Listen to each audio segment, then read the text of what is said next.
milkshake, she like that. Just make a bank with the same as my bag. Ain't fell off, so sad.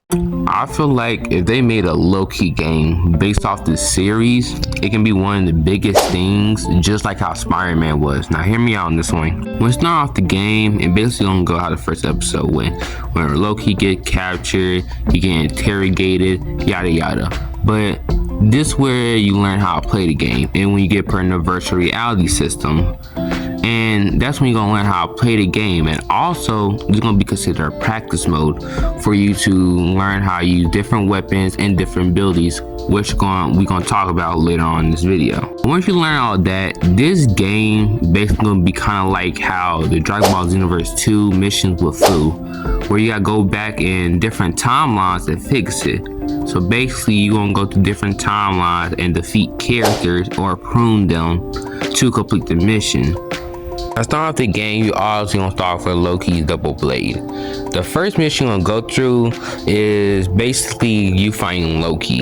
You're gonna fight Loki in Avengers. In this timeline, somehow Loki won and they gotta defeat this Loki. So once you defeat this version of Loki or prune him, however you wanna say it, you're gonna get the staff. You're not gonna get the Tesseract, you're not gonna get the death ability, you're gonna get the staff. Yes, Loki will have sorcery because he been had it, so you can kind of use some cool moves with that, but you're gonna get the staff as another weapon. And throughout this game you can collect different items for different reasons I'll tell you about later on in this video. Now throughout different missions you're gonna get various weapons and various new abilities, such as you're gonna go on a mission in Thor Ragnarok, and once completed that you're gonna get Thor's swords, or you're gonna go in a Captain America mission and you're gonna get Captain America's shield. You know, different missions, different items you can get, and different sorceries. I don't know what sorceries in specifically because that's going to take a lot of creativity and thinking through it, but I definitely want it where you can have different sorcery abilities. And when it comes down to the fighting styles, I want to kind of be like Elden Ring, because I like Elden Ring kind of fighting, or maybe Ragnarok, God of War Ragnarok. Either one of those two is going to be the fighting style of the game. But one of the big boss missions you're going to fight is going to be Thanos and going back in time. And once you fight Thanos and beat him, this is going to be Infinity War, obviously. But once you fight Thanos and beat him, you basically you can collect all the Infinity Stones. And when you get the Infinity Stones, you can put it on your staff, and each Infinity Stone you put on your staff is gonna give a different ability. You're gonna have one Infinity Stone on a staff at a time. So you can have the Tesseract, and whatever abilities that Infinity Stone gives you, you're gonna use. Or you can have the Soul Stone on it, or abilities that it give you, etc. But I don't remember which stone it is, but I think it was a reality or mine. It was in between those two. But if you use one of those stones, whichever one it is, it's gonna boost Loki's illusion abilities, because Loki's main abilities, one of his things is illusion. So once you put on the reality stone, I think that the illusion one, you're gonna boost your your manipulation abilities, your reality warping abilities basically. You're gonna boost that after you defeat Thanos, because that's gonna be like your first real boss mission. That one, the storyline gonna continue how it is on the show. So once you go do that and you meet Loki, the other Loki variant, go through your whole fight scene, it really is gonna be how it is in the show. So not that much to really talk about. If you watch the show, you know what I'm talking about. But also in this game, you can also have a partner with you. If the partner will with you in that certain scenario of the show, then he gonna fight alongside you.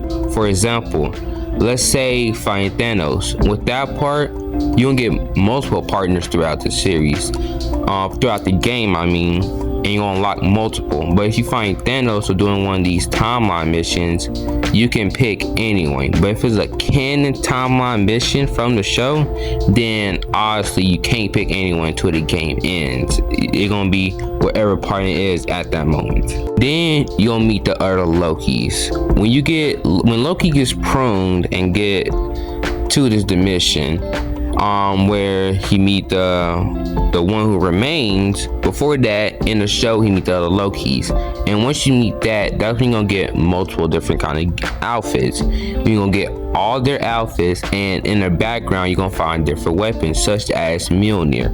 Yeah, in the show, technically Loki isn't worthy to lift it, but this is a game, so it don't matter. We gonna make this game fun as possible. That's the idea of it. So once you get done hearing the last Loki story about how he killed Thor in his timeline, that's why he got pruned, you're gonna get you can collect all their outfits and collect Mjolnir. That go be probably sitting around somewhere where you can get it easily. And blah blah blah, other Lokis come in and try to fight you, but it's really you're just gonna fight them, and boom boom bam, you're gonna go through. Then you're gonna fight the big beast that protects the one who remains. Now there's gonna be a monster that's just hella hard to beat. Like, it's not gonna be something you're gonna beat on your first try unless you just grind it to max level on a mission multiple times. But yeah, this is gonna be a very hard boss to beat. But once you beat him, the story gonna continue how it goes. You're gonna talk to one who remains, and the female Loki gonna kill him. But after the female Loki kill him, you're gonna have a Infinity Gauntlet in the background. Why? Because I want it like that. You can pick it up, and now you unlock the ability to snap away half of enemies on the battlefield. So this ability is gonna be mostly useful for large scale fights, such as you fighting multiple Lokis, or you go in the Infinity War mission and you snap away half of the monsters Thanos summon, or go back to the Loki mission, snap away half the Katari to make the mission easier. Yada yada yada, all that stuff. And if you watch the show, you know how the story goes, so it basically gonna proceed like that.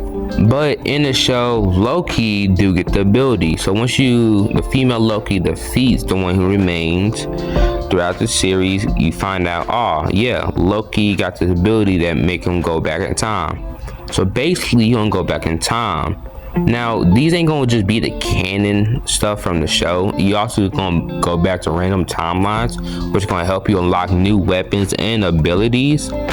So, but the thing is, some of them, if it's canon, it's gonna be a loop. You gotta go through a loop and do something different from it. And if not, well, you still gotta go through the loop. That's the whole point. You gotta go through the loop and get out of it to go to your certain destination.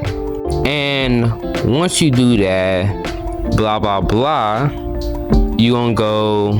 That's how the series continued. We're gonna go based off the series, because I don't want this to go so far off from it.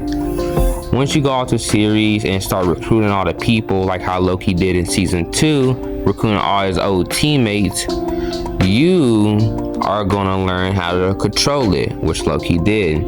Now, you're not really gonna be able to do much with it, because really, when you learn how to control it, the one thing I want the feature to be added, like when you die, instead of just having like a dying screen, like how in GTA when you die, it has that wasted, you're gonna get looped back. Like it's just gonna show you time reverb back before you died.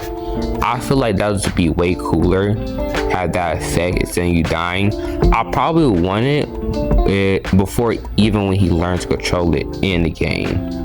But after you go through that, you don't go through the series, and when you go into the final part, basically how the final 2 episodes work, where Loki going through a loop over and over and over, that's kind of basically what you're gonna go through. Because in the final parts of the game, you're gonna go through this loop, and you gotta figure out what to do different in the loop so you can complete the mission. I kind of want it to be time based, just like how it was in the show, but kind of not. That's still something to figure out. Then once you do that, obviously at the end of the show, Loki destroys the branches, and he grabbed them and reclaimed it, and now he just kind of controlling and holding the timelines together, which in my opinion was one of the greatest things in the show. 10 out of 10 for the show. But that's how the game kind of gonna go. You won't be able to find different stuff, so you can get make these different outfits, because you're not just gonna get Loki's outfits from the 5 Lokis talk to. You definitely gonna get different outfits. You gonna have different abilities and different weapons. So I really think if they make a game like this, it's gonna be one of the most successful things. But y'all let me know in the comment down below, and make sure you like, subscribe, and I'll see y'all next time. Would you sacrifice, knowing you could die, body by your side? I know, and lie came from dirt, can't go back.